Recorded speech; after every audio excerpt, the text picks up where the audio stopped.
Good morning everyone. मैं doctor Deepti Srivastava हूँ, director के पद पे काम कर रही हूँ Wardha test tube baby centre में पिछले 8 वर्ष से। और आज मैं आपके साथ चर्चा करूंगी कि जो टेस्ट ट्यूब बेबी या आईवीएफ प्रक्रिया है, इसमें क्या इसके भलाइयाँ हैं, क्या बुराइयाँ हैं, जो प्रॉस एंड कॉन्स बोलते हैं हम। तो लोगों को कई बार बहुत भय रहता है कि ये इस प्रक्रिया में जाएंगे तो बहुत उलझ जाएंगे और बहुत पैसे खर्च हो जाएंगे और सक्सेस नहीं मिलेगी। तो मैं आपको बताना चाहती हूँ कि ये टेस्ट ट्यूब बेबी एक ऑल्टरनेटिव टेक्निक है जो साइंस के द्वारा विकसित की गई है, जिसमें कि मनुष्य के शरीर में फर्टिलाइजेशन होने की बजाय हम लैब में फर्टिलाइजेशन करते हैं। लैब में फर्टिलाइजेशन करते हैं मतलब महिला के अंडे हम बाहर निकालते हैं एक बहुत ही पतली निडल से और उसको हस्बैंड के शुक्राणु से मिला के बेबी बना के और गर्भाशय में डालते हैं। तो पहला लोगों को ये रहता है कि इसमें सक्सेस नहीं है। इसकी सक्सेस लगभग 50 से 60% है, ये हमें पता रहना चाहिए। पर 0% से आप 50 और 60 की अगर तुलना करोगे तो ये बहुत ज्यादा होता है। तो 50 से 60% है सक्सेस, और जो 40% सक्सेस नहीं होती है वो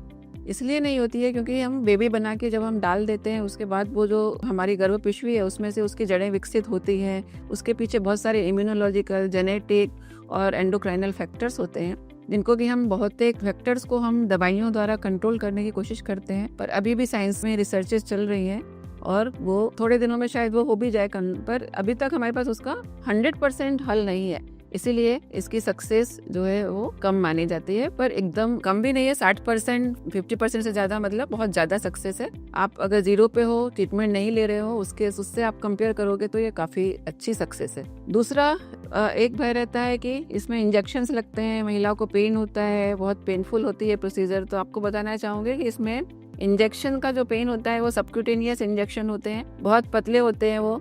जैसे जैसे हमारे ट्रीटमेंट विकसित हुआ है, एक पेन की तरह ट्रीटमेंट नीडल बनने लगी है, महिला खुद घर पे ले सकती है। एक सिंपल से जैसे चींटी काटती है वैसा जरा सा प्रिक होता है, और कोई ऐसे भयानक पेनफुल इंजेक्शन आजकल नहीं रह गए।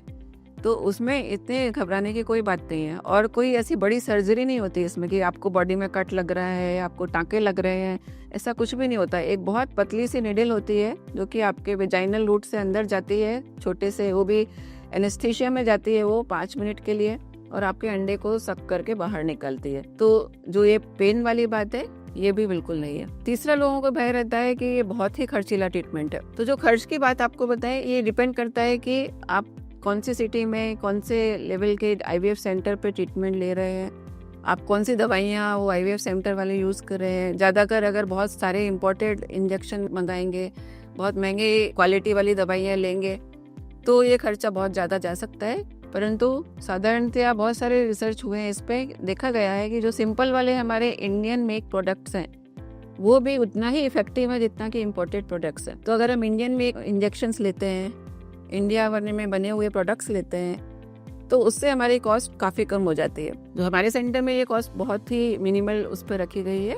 तो ये लगभग साधारण जो ट्रीटमेंट है उससे लगभग 1/3 है यहाँ पे कॉस्ट। तो वो कॉस्ट का फैक्टर महंगा है क्योंकि इंजेक्शन महंगे होते हैं, परंतु उसमें भी आप चॉइस कर सकते हो, आपको इम्पोर्टेड लेना है कि भारत में बनाए हुए इंजेक्शन लेने हैं। अगर यहाँ के हमारे इंडिया मेड इंजेक्शन हैं वो भी उतने ही इफेक्टिव हैं, तो उसमें आपको उतना कॉस्ट का भी आपका जो ये है वो आपको पाएंगे कि ये उतना कोई महंगा ट्रीटमेंट नहीं है। तीसरा, एक लोगों को भय रहता है कि हमको डोनर वाले बेबी डाल दिए जाएंगे। तो आज आपको बताऊं, आज की डेट में इंडिया में एक प्रॉपर लॉ बना हुआ है, इसको ART एक्ट बोलते हैं, और सभी आईवीएफ सेंटर्स में उसका इंस्पेक्शन होता है। हमेशा क्वालिटी और एथिकल इश्यूज को ध्यान रखा जाता है। और इस तरीके का जो ये है कि लोगों के दिमाग में भ्रांति है कि डोनर वाला ही डाल दिया जाएगा या किसी और का डाल दिया जाएगा, ऐसा बिल्कुल संभव ही नहीं है आजकल। और जो भी आपका सेल्फ रहेगा वही डाला जाता है। 45 साल की उम्र के बाद जब अंडे थोड़े से पुअर क्वालिटी के होने लगते हैं, 35 से ही पुअर क्वालिटी के होने लगते हैं, पर 45 के बाद तो लगभग विकसित होना बंद हो जाते हैं। पर हमारे लॉ में 50 साल तक की महिलाओं को ट्रीटमेंट की अनुमति दी गई है। तो 35 साल से ऊपर वाली महिलाएं या 45 साल वाली महिला जब कभी हमारे पास आती है तो हम उनके अंडे की पहले जांच करते हैं, देखते हैं उनके अंडे बनाने लायक है कि नहीं है। अगर उनकी क्वालिटी लगता है कि अच्छे नहीं बनेंगे, तभी उनको डोनर का ऑप्शन दिया जाता है।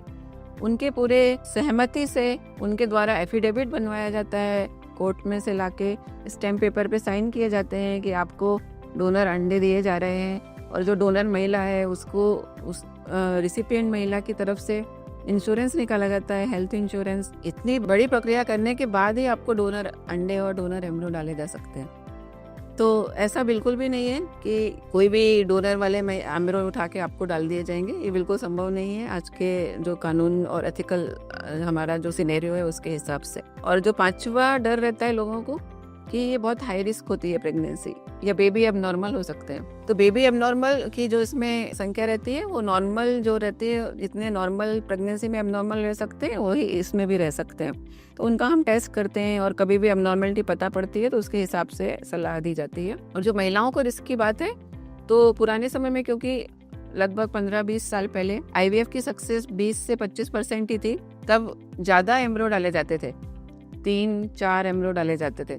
तो क्या होता था कि कभी कभी ट्रिपलेट प्रेगनेंसी भी होती थी, 4-4 होते थे, नहीं तो ट्विंस होते थे। उस कारण से जो महिला को रिस्क बढ़ती थी, उनका BP बढ़ने की, प्रेगनेंसी की रिस्क, वो आजकल बिल्कुल कम हो गई है। अगर हम जेनेटिकली टेस्ट करके बेबी डालते हैं तो लगभग एक ही ब्लास्टोसिस्ट, वो भी अच्छा वाला स्ट्रॉन्ग ब्लास्टोसिस्ट जेनेटिकली टेस्ट करके अगर डालते हैं तो एक ही डालते हैं। तो वो जैसे नॉर्मल सिंगल प्रेगनेंसी होती है उतनी ही रिस्क उसमें भी होती है। मुझे लगता है कि आपको समझ में आ गया होगा कि इतना इससे डरने की ज़रूरत नहीं है।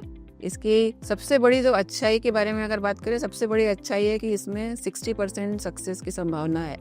जैसे आप नॉर्मल में 0% पे अगर हैं, 10-12 साल हो गए हैं ट्राई करते हुए, 5 साल से भी ज़्यादा हो गए ट्राई करते हुए, आप देख रहे हैं कि अभी 0% संभावना है, इसमें आप 60% संभावना ला रहे हैं, इससे अच्छा और क्या हो सकता है।